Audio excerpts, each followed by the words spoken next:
بسم اللہ الرحمن الرحیم، شروع اللہ کے نام سے جو بڑا مہربان اور نہایت رحم والا ہے۔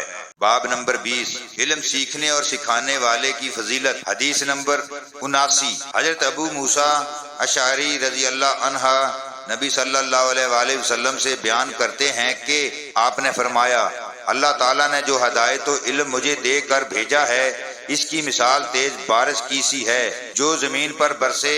صاف اور عمدہ زمین تو پانی کو جذب کر لیتی ہے اور بہت سا گھاس اور سبزہ اگاتی ہے، جبکہ سخت زمین پانی کو روکتی ہے، پھر اللہ تعالیٰ اس سے لوگوں کو فائدہ پہنچاتا ہے۔ لوگ خود بھی پیتے ہیں اور جانوروں کو بھی سیراب کرتے ہیں، اور اس کے ذریعے سے کھیتی باڑی بھی کرتے ہیں۔ اور کچھ بارش ایسے حصے پر برسی جو صاف اور چٹیل میدان تھا، وہ نہ تو پانی کو روکتا ہے اور نہ سبزہ ہی اگاتا ہے۔ بس یہی مثال اس شخص کی ہے جس نے اللہ کے دین میں سمجھ حاصل کی اور جو تعلیمات دے کر اللہ تعالیٰ نے مجھے مبعوث کیا ہے ان سے اسے فائدہ ہوا، یعنی اس نے انہیں خود سیکھا اور دوسروں کو سکھایا۔ اور یہی اس شخص کی مثال ہے جس نے سر تک نہ اٹھایا اور اللہ کی ہدایت کو جو میں دے کر بھیجا گیا ہوں قبول نہ کیا۔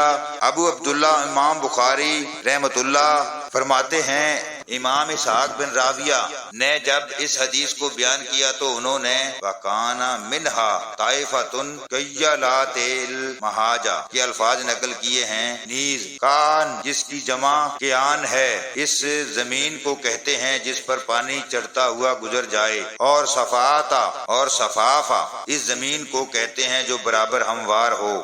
باب نمبر 21، علم کا اٹھ جانا اور جہالت کا عام ہو جانا۔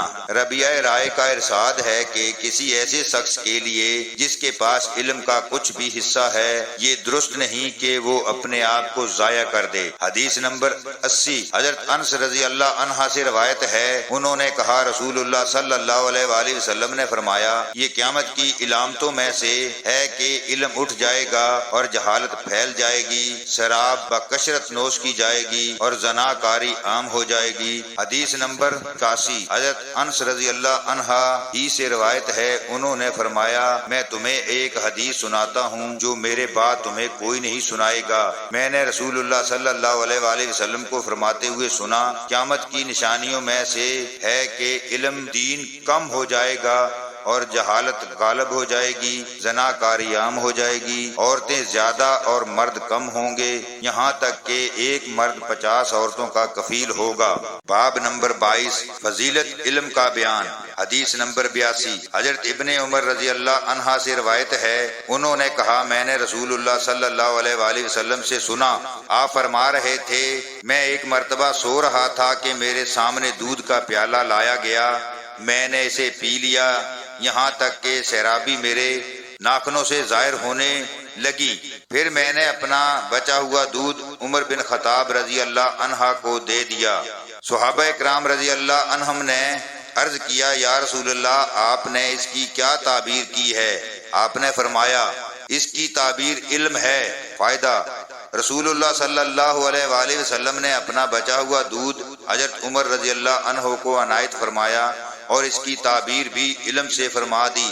شاید ہی دین کا کوئی باب ایسا ہو جس میں حضرت عمر رضی اللہ عنہ کی روایت یا اثر نہ ملتا ہو۔ مسائل و احکام، فضائل و آداب تک سیدنا حضرت عمر رضی اللہ عنہ کے علوم حاوی ہیں۔ بعض لوگوں نے حضرت عمر رضی اللہ عنہ کی اس فضیلت کا توڑ کرنے کے لیے میں علم کا شہر ہوں اور علی اس کا دروازہ ہے جیسی خود ساختہ حدیث بنا ڈالی۔ اس مقام پر یہ وضاحت کرنا بھی ضروری ہے کہ صدیق اکبر رضی اللہ عنہ تو صدیق اکبر ہی ہیں، ان سے کسی کا مقابلہ نہیں کیا جا سکتا۔